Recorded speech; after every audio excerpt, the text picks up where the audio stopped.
কেমন তুলেছে ভাতটা। ব্যাস আমাকে আর দাঁত তোলেনি তো মা ফেনাবাতি করে রেখে দিয়েছিল। বারে হাই চলে যাও।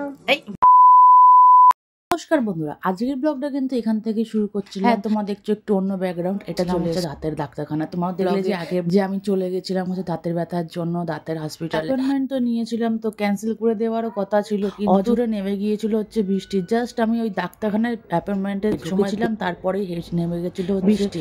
তারপরে আবার চলে গিয়েছিল হচ্ছে তোমার কারেন্ট। প্রথম দিন যখন চেক আপে গিয়েছিলাম না, তখন খুব ফাঁকা ছিল, কিন্তু সেই দিন ছিল বৃষ্টি। হলো কি হবে, ডাক্তারখানা পুরো ভর্তি ছিল, ওয়েট করতে হচ্ছিল। তোমরা দেখছো পেছনটা অন্ধকার, কারেন্ট চলে গেছে। যাই হোক, চেম্বারে তো জেনারেটরের ব্যবস্থা ছিল। তারপরে বাড়ি চলে এলাম। কি জন্য কাজটা হলো না সেটাও বলছি। বাবা কত বড় থালা এনেছে, ঠান্ডা হয়ে গেছে না? গরম গরম ফেনা ভাত খাচ্ছি। তোমরা খাবে? বন্ধু হবে? বন্ধুরা খাবে তোমরা গরম গরম ফেনা ভাত? সাথে ডিম সিদ্ধ, তাই তো? তোমরা কেমন ভালোবাসো? ব্যাস দাঁড়াও, আর ডিম সিদ্ধ ফেনা ভাত। আর এই যে বাবা নাচ দেখুন।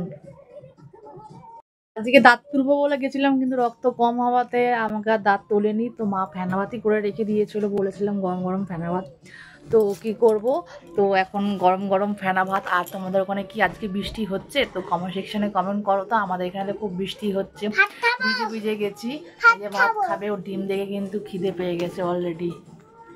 গাড়িতে ঘুমিয়ে পড়েছিল, তাই তো? এখন 2টো বেজে গেছে, দেখতে হচ্ছে 2টো বেজে গেছে। আর চলো খাওয়া যাক তাহলে। চলো কি কেমন তুলেছে ভাতটা, টেস্টি লাগছে। টেস্টি লাগছে। হাই গাইস, হয়ে গেল।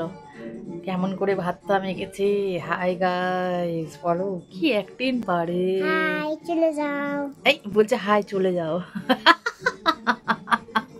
ভাতের মধ্যে পুড়ে যাবে। এই ভাতের মধ্যে কমপ্লিট খাওয়া। আরো খাবে বলছে, আরো খাবি? ভূত।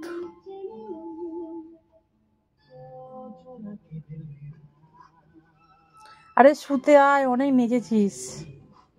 এদিকে আয় বুঝলি। বাবা,